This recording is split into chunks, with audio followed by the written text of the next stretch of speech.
Did you know the Native Americans of the North American plains had their own version of the Viking warriors known as Berserkers? If you've seen more than a few movies or TV shows about Vikings, then you've probably seen the Berserkers, the elite warriors who wore cloaks and headdresses of bears and wolves, and fought like maniacs on the battlefield. The world has been blessed with at least a handful of action films on the subject, some less serious than others. And just for a twist, in the 1999 film The 13th Warrior, the bad guys wore the bear shirts and fought with clubs spiked with bear claws. So imagine my surprise when I was researching the native tribes of North America that I saw a caption for a couple of images that reads, "Blackfeet Grizzly Bear Men." The book states, the Blackfeet had a Braves society that chose 2 men every year to serve as grizzly bear men. These men had to be fierce warriors who fought like grizzly bears, always charging at the enemy. On ceremonial occasions, or to go into battle, they wore bear fur armbands, bear claw necklaces, a bear fur belt, and a special headdress made from 2 grizzly claws.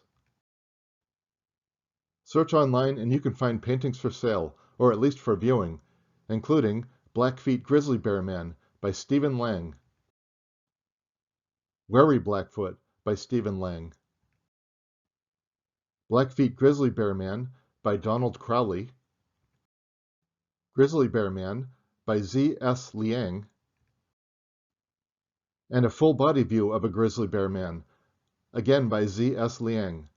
The online caption for this painting reads, "In the Blackfeet Brave Society, 2 men were chosen as grizzly bear men every year. They had to be fierce warriors who fought like grizzly bears. This warrior had a grizzly claw necklace and mountain lion pelt quiver. His war shirt was perforated. The holes symbolized bullet holes, which means that the wearer was so brave and his spirit so strong that even the bullets could not kill him. His quirt, or riding whip, was made out of a buffalo hump bone."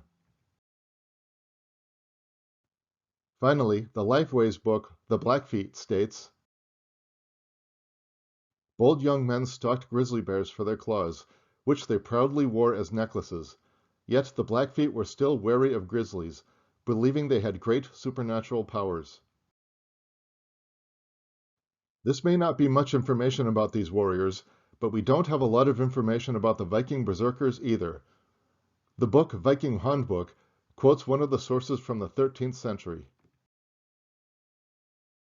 "Odin's men rushed forwards without armor, were as mad as dogs or wolves, bit their shields, and were as strong as bears or wild bulls, and killed people at a blow, but neither fire nor iron told upon themselves.